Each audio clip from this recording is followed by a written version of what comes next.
Chapter 15. Operation Cover-Up. Rumours, people say, spread like wildfire. And while one could hardly tell beyond doubt how it started, it had always been even harder to contain or control. Despite the utter secrecy surrounding X-PECT's mission, talks of a governmental project to explore the space reached the ears of the public.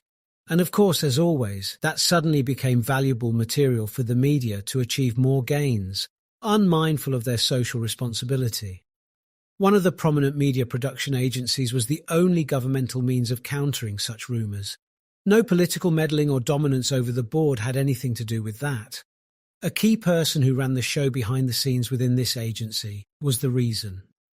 Kay, who served as the executive director at Proxima-Now, a news network covering all the incidents happening all around the planet, was driving broadcasts of that network's Earth-related programs. She took on her shoulders the responsibility of directing and controlling all contents of such programs.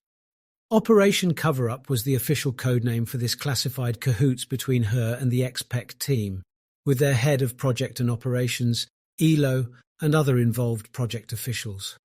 Together, both Kay and Elo worked closely, not only because of their sensitive positions in their organizations, but also because of an undeniably strong drive and vivid motive: their mutual friend. None of their co-workers, however, felt or imagined what was going on. Kay and Elo shared a common history, which began to unfold right after Bot was absent from the scene, leaving Proxima be. It was at their very young age at school when Elo caught feelings for his beautiful classmate.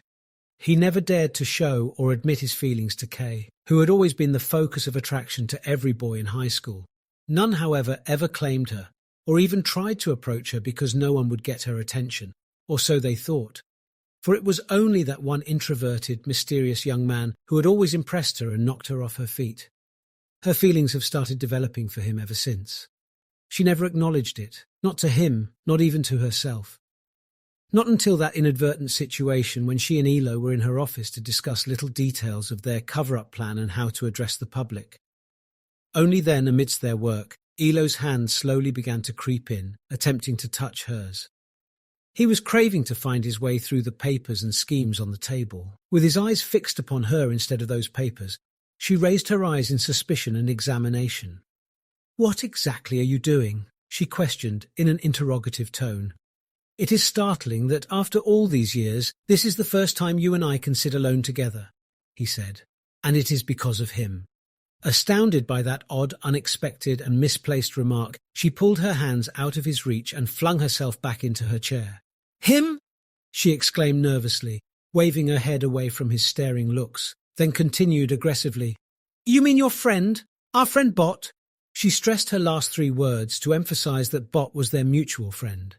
"My friend, yes, I can never deny it," he responded indifferently, then taunted. "But yours? I highly doubt that." Struck by his notice, she responded defensively. "What do you mean? He has always been my friend. You know it better than anyone else." He pulled his hands away from the table too, and without averting his gaze away from her, he responded, "You have always loved him, Kay, since high school."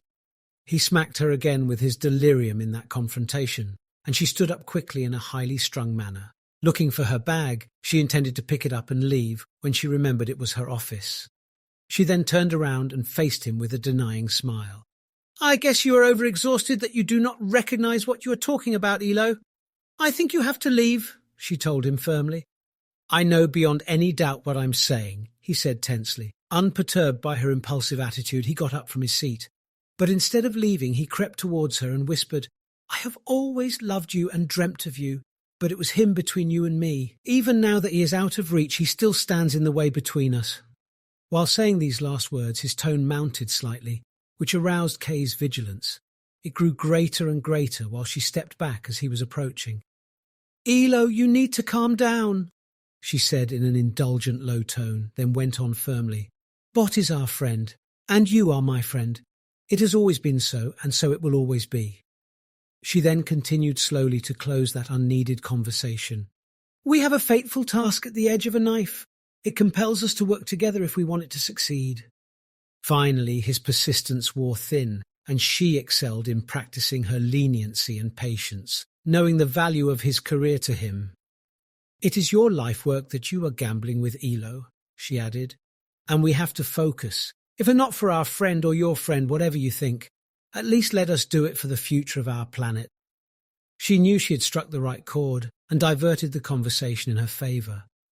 Elo, who looked as if someone had just slapped him in the face, waking him from an eternal slumber, remained petrified in his place. He thought of every moment of his long-wasted life while he was in love with her. Still not uttering a single word, he was gazing at her with regret, trying to pick up the pieces of his waning hopes that were dashed and scattered, looking for a way to make ends meet. "I will forget this conversation," Kay said to cut him off, wittily guessing his mind, then went on. "For me, it's like nothing had happened, and I hope you will do the same. We are friends, Elo, and we shall always be." She gave him a faint smile, still worried about his reaction or response. "Yes, sure we are," he replied at once, much to her surprise. None of their co-workers ever noticed what happened between them. Kay vowed to turn a blind eye and keep it a secret. Elo promised to do the same. Thus they devoted all their efforts and time to moving forward with the planned cover-up. Ironically, it somehow turned out to be concealment, not only of the mission, but also of what happened between them.